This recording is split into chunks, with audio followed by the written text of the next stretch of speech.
Ignition running. Liftoff. We have a liftoff.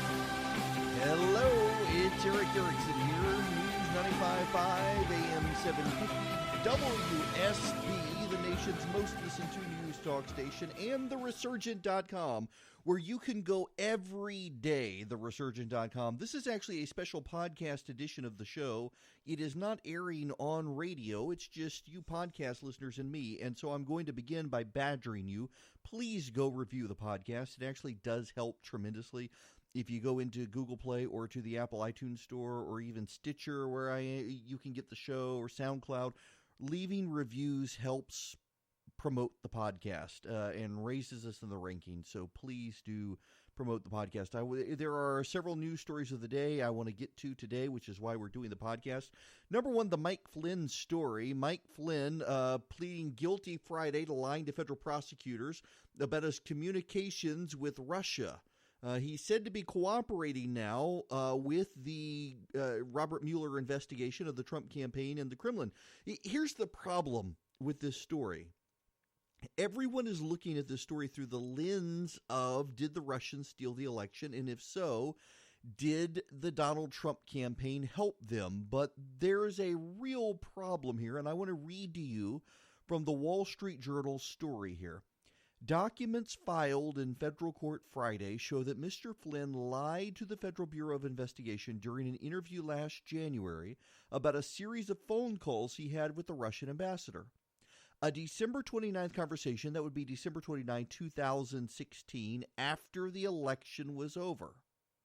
A December 29 conversation with the ambassador, Sergei Kislyak, took place the day after the Obama administration imposed sanctions on Russia over Moscow's alleged interference in the 2016 election. According to the court documents, Mr. Flynn spoke with a senior official of the Trump transition team before talking to Mr. Kislyak about what to tell the ambassador. In his January interview with the FBI, Mr. Flynn told agents he didn't ask Kislyak to refrain from escalating the situation in response to sanctions, and he didn't recall the ambassador telling him Russia had chosen to moderate its response. Additionally, Flynn says, told the FBI he didn't ask the Russian ambassador to delay a vote on a UN Security Council resolution involving Israeli settlement. So, for perspective, all of these things happened after the campaign. You see, the entire frame of this investigation is about the Russians and whether or not they stole the election for Donald Trump. Was there collaboration with the Russians? What Mike Flynn lied about was his contacts with the Russians during the transition. It's always the lie. It's never the cover-up. Mike Flynn was the incoming national security advisor for the president-elect of the United States. He had every right to talk to the Russians, and my guess, and this is totally my hypothesis, this is at a time where the Democrats are spitting mad. The Obama team is imposing sanctions on the Russians for meddling in the election, and no one connected to Donald Trump wants to have even the suggestion that they made eye contact with Russia ever. In fact, they want to deny they could even pick it out on a map.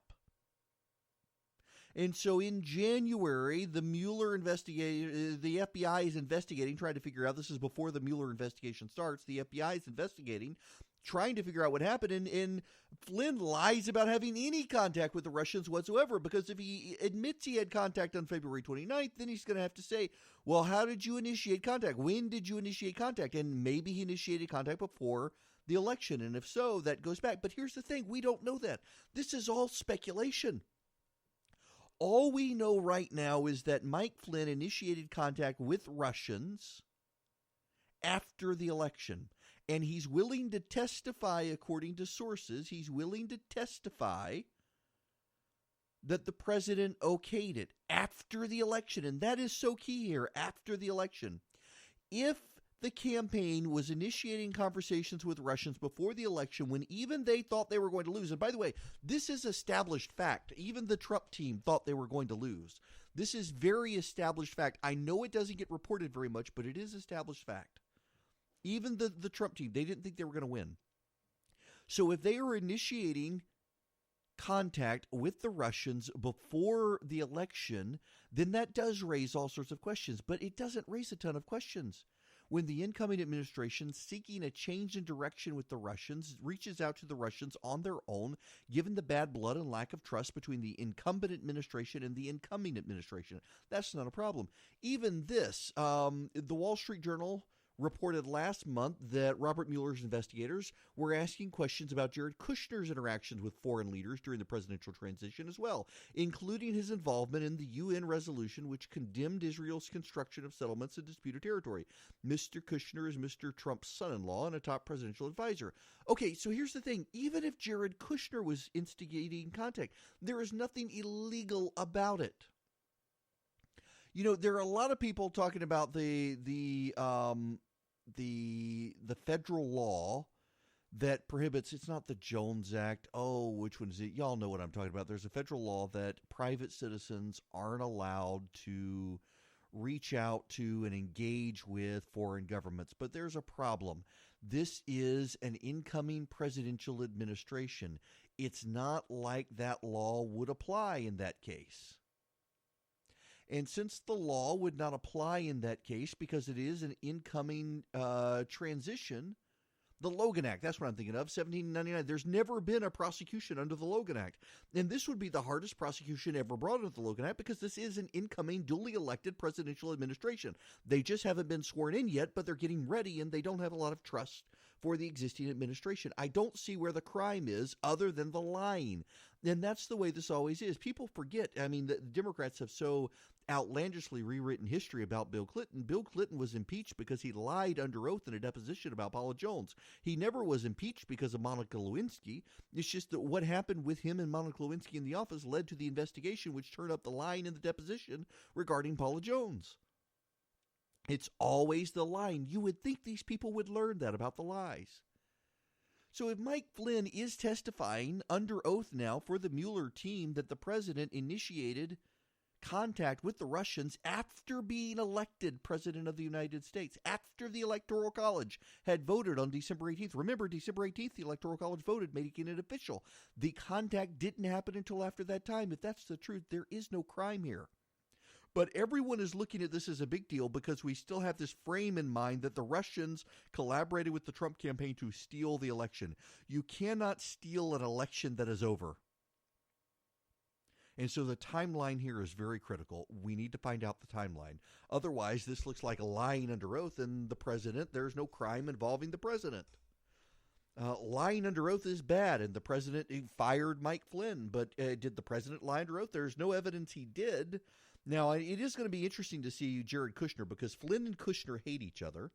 And there are some allegations here that Kushner and Flynn have been trying to throw each other under the bus. And that does beg the question, why are they trying to throw each other under the bus? What did happen before the election? Stay tuned. I mean, everyone's screaming impeachment today. There is not enough here to go to impeachment. There's just not. It is, these are the fever dreams of the left. They are convinced it's time for impeachment, and there's not yet any evidence. There may never be any evidence that impeachment is right, necessary, or appropriate in something like this. Now, that's the Flynn story. The next story, Republicans do have the votes for tax reform. Bob Corker and Jeff Flake were the holdouts. Steve Daines and Ron Johnson as well. They've come on board. Flake came on board this morning. Bob Corker, the lone holdout. Even if so, they have 50 votes. Mike Pence could break a tie in the Senate if need be. They'll probably have Corker as well. They will probably get 51 votes in the Senate to be able to pass this. They'll be down one vote. And they may have a squishy Republican go wobbly at the end, but they'll have the votes to pass this. Y'all, this is not meaningful tax reform, and this is one of my disappointments with the Republicans. They control everything. The House, the Senate, the White House. They should be able to get meaningful tax reform done, and they're not. They can't. They're incapable. And that's really disappointing to me. This is really a corporate tax reduction. They packaged it as a broad tax reform, and it's really not. It's a corporate tax reform. And they've thrown in enough individual tax changes to make certain Republicans happy and allow them to go on with it. One of the holdouts that Ron Johnson and Steve Daines had was lowering the treatment of LLCs and S corporations and partnerships, which they're doing, which is a good thing.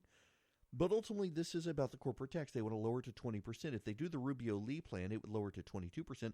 Right now, I said yesterday it was 35. It's actually 39.5. So this would lower it from 39.5 to 20%. It's still not the most competitive. We should still be bolder than this. We should get rid of the corporate tax altogether, but they're not going to. They will pass this plan, though. The perception of this plan, however, is so bad, I wonder if this actually hurts the Republicans.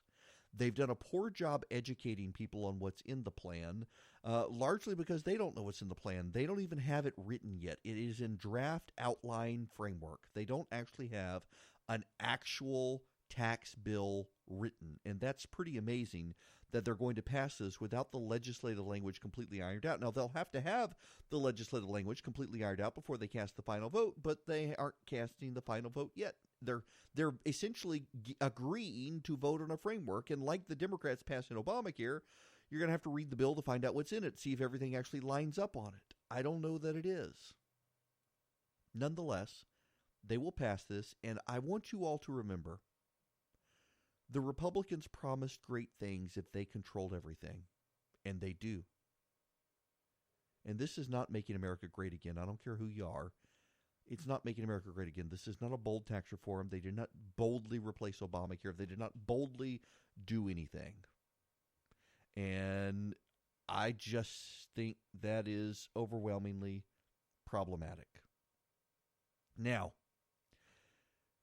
I also want to tread on dangerous territory, and I don't mean to rock the boat with some of you.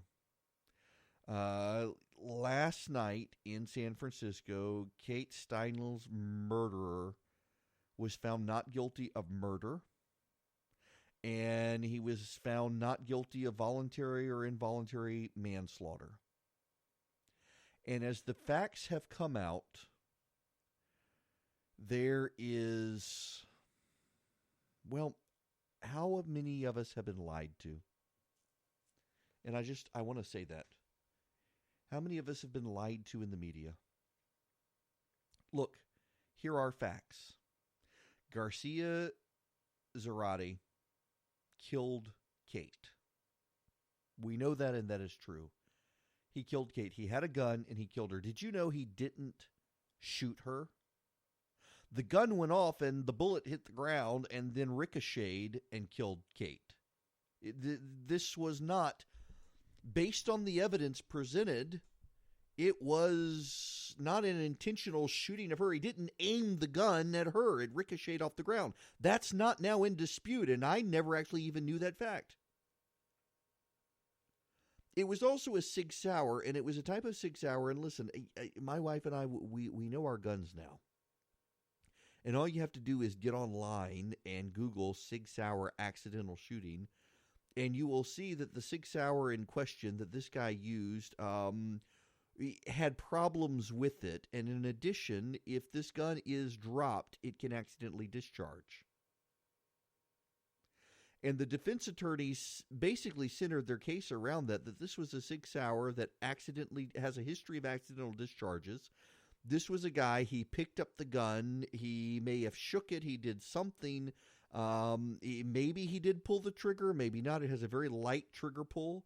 In fact, it's the lightest trigger pull of any handgun out there, and it discharged. It went into the ground, and the bullet ricocheted, and he got scared and threw the gun away. That was the case, and the jury bought it.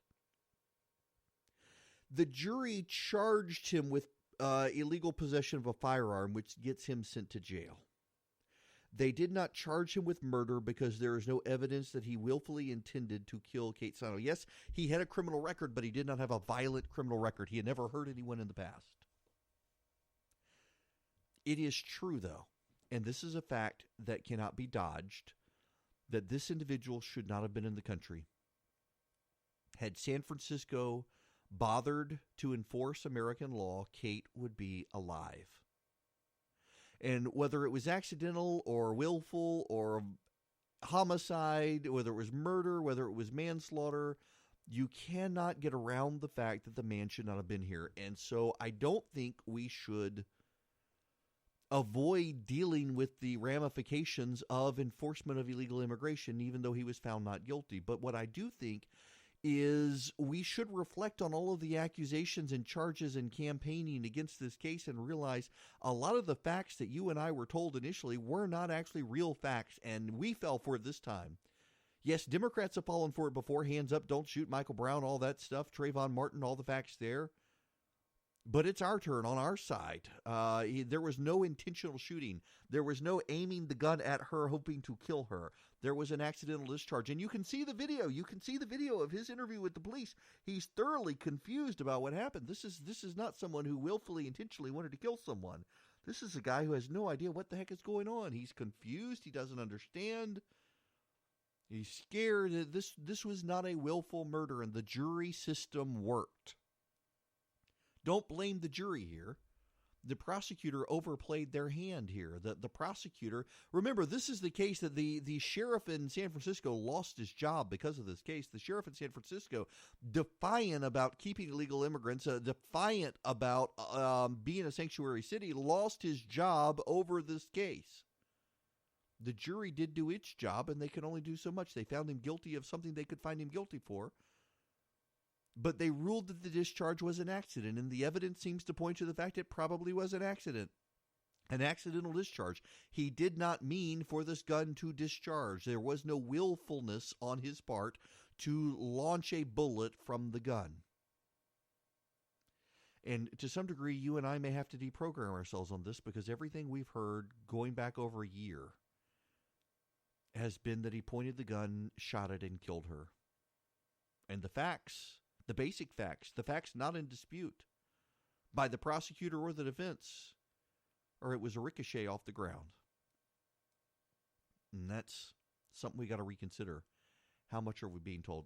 Last thing before I get out of here, I don't want to go too long with this, just enough for your commute. But, for the last year, Vox Media, Vox.com, they've been lecturing Republicans on self-control. That the Pence rule is unnecessary because men should be able to control themselves. Men, to the extent I misrepresented the Pence rule, and I think to a degree I have, I should apologize for that. Because the Pence rule was never about preventing Mike Pence from sexually harassing women. The Pence rule was about not putting either him or a woman in an awkward rumor mill that is inappropriate, putting himself in a position where someone can claim he did something inappropriate, putting a woman in a position where she can be the subject of rumors. Listen, in Washington, D.C., it is a whorish culture where people sleep with people, where people, they're sleeping to get ahead in Washington, D.C. They're having sex with each other to get ahead for mutual benefit. And the rumor mill is outrageous of who's sleeping with whom. It's hard to keep up sometimes. And the Pence rule keeps him out of the rumor mill. He keeps the women involved out of the rumor mill. It doesn't disadvantage the women in the office, and that's something that the left screams about, but there is no evidence. In fact, I know many prominent women who worked in very high-profile positions for Mike Pence. Some still do, and they've never been disadvantaged by the Pence rule, but it keeps them out of the rumor mill. It keeps all of their reputations intact. But there is an argument that to the extent it exists, it also would prevent the Harvey Weinstein behavior. And I have doubled down on that probably more than I should to liberals attacking that point. But that's not the origin of the rule. It just would help. But the left, particularly the kids at Vox, have been saying this is all about self-control. For example, I yesterday and day before in my monologue talking about the prostitute culture we have, where 4-year-olds dress up like tramps for Halloween. You got slutty Mrs. Santa Claus costumes out now for Christmas. And there's no modesty. There's no thumbs up for modesty in this culture. No humility. You're ridiculed if you dress modestly. Women in this culture are taught to get ahead. They got to slut themselves up, hypersexualize themselves, and it is the culture itself. It is the liberal sexual revolution that is now doing all of these bad things. The Planned Parenthood culture we live in, where if it feels good, do it, and if you have an unfortunate outcome, go get an abortion. That's just the reality. And the Vox kids have been pushing back very hard on this. They've been lecturing all of us that men just need to exercise self-control. Men are so predatory, if only they wouldn't. And they've got a bunch of beta males on the payroll who've been writing mournfully about sexual harassment until they themselves have been fired for sexual harassment. Well, they're having their Christmas party and they've had to ban alcohol. That's the punchline here, folks. There will be no alcohol in the punch at the Vox party because they don't want things getting out of control with all the sexual harassment and sexual assault claims, but these are the ones who've been telling us they can control themselves. Apparently they can't. Maybe they need the Mike Pence rule. Maybe they need to not be drinking and smoking weed and smelling like hippies. Maybe they need to exercise some modesty and some self-control and some humility.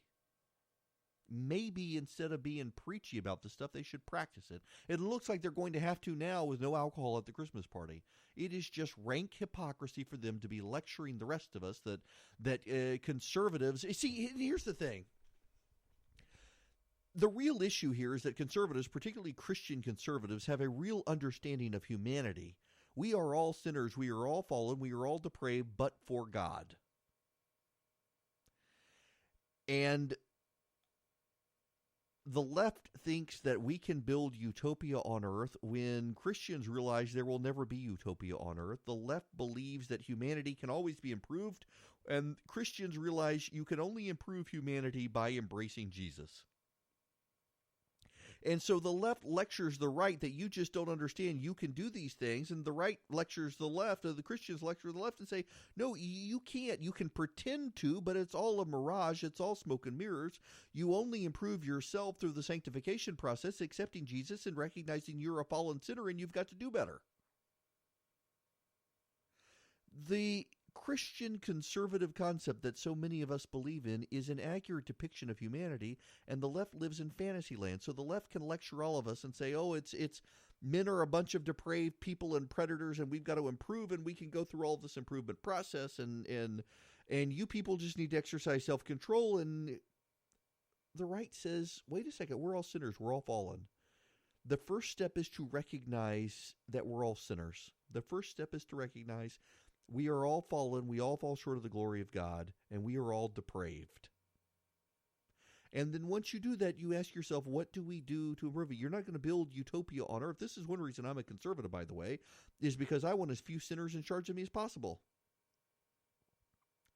But if you turn to Jesus and you recognize you're a sinner, and you don't say that your sin is just a lifestyle choice, it is actually a sin, we are fallen, and we recognize it and we repent and we move forward and we try, we're still going to fall. There will always be depraved acts. There will always be sinful acts because we are all sinners. But you've got to recognize that at first to move forward. You have to recognize the fallen nature of man in order to move forward. And the left doesn't want to do that. And so they lecture us all on behavior and how you've just got to be like a beta male from the left. And then they got to get rid of alcohol at their parties because guess what? It turns out their beta males are really just pretending. They're the ones out sexually harassing people, trying to get in bed with their coworkers by trying to be feminists. You should never trust a man. Trust Jesus. The only man you should trust. But they don't recognize that. That's moralizing, you know.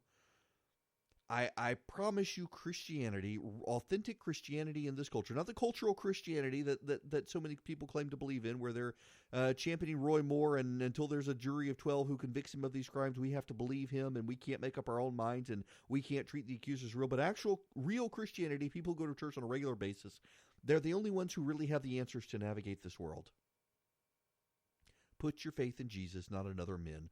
Recognize you'll never build the utopia. The purpose of civilizing institutions is to bring civilization through the checks and balances and controlling the impulses of man.